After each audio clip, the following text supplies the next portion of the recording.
আসসালামু আলাইকুম। গরুর মাংস সেরা রেসিপি করতে এখানে আমি কিছু কাঠবাদাম নিয়েছি। এগুলো আমি ভালোভাবে ধুয়ে ভিজিয়ে রাখবো। তারপর নিয়েছি কাঁচামরিচ, তারপর নিয়েছি জয়ত্রী, জয়ফল। এগুলো আমি পাটায় পিষিয়ে নেব। আজকে আমি দেখাবো গরুর মাংস রান্নার সেরা রেসিপি। এভাবে রান্না করলে গরুর মাংস রান্না ভীষণ টেস্টি হবে এবং দেখতেও লোভনীয় হবে। যে কোনো উৎসব আয়োজনে এভাবে গরুর মাংস রান্না করে সবাইকে অবাক করে দিতে পারবেন। আমি খুব সহজভাবে এই রেসিপিটা দেখানোর চেষ্টা করব। আশা করি আপনাদের কাছেও এটা খুব সহজ মনে হবে।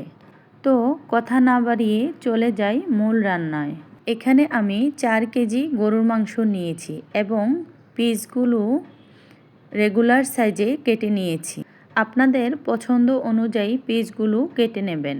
মাংসটা ধুয়ে পানি ঝরিয়ে নিয়েছি। এখন দিয়ে দেব পেঁয়াজ বাটা, দেব আদা বাটা। যেহেতু আমার মাংসের পরিমাণ বেশি তাই মশলার পরিমাণও একটু বেশি লাগবে। এখন আমি দিয়ে দেব রসুন বাটা। আমি এখানে হাড় চর্বি সহকার মাংসটা নিয়েছি।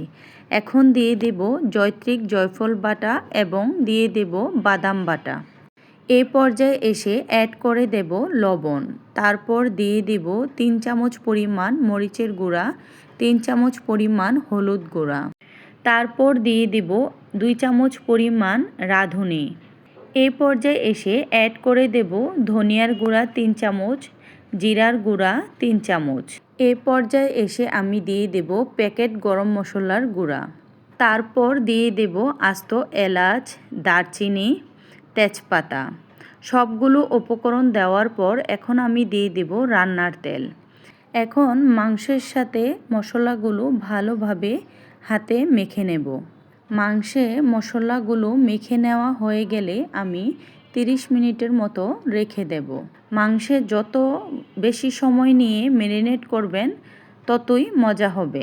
এখন আমি অ্যাড করে দেব টক দই। এখানে আমি 3 চামচ পরিমাণ টক দই দিয়েছি। আবার একটু ভালোভাবে মেখে নেব। আমার কাছে মনে হয় এভাবে গরুর মাংস রান্না করলে সেরা রেসিপি হবে।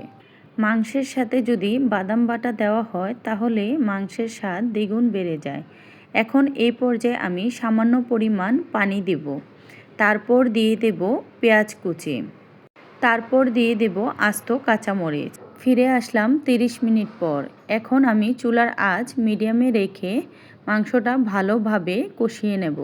এভাবে প্রায় 15 মিনিট ধরে মিডিয়াম আঁচে আমি মাংসটা কষিয়ে নেব। এখন এই পর্যায়ে দিয়ে দেব ঢাকনা। ঢাকনা তুলে আমি আবারও একটু নেড়েচেড়ে দেব। এভাবে মাংস সেদ্ধ হওয়া পর্যন্ত আমি রান্না করব। আল্লাহ হাফেজ।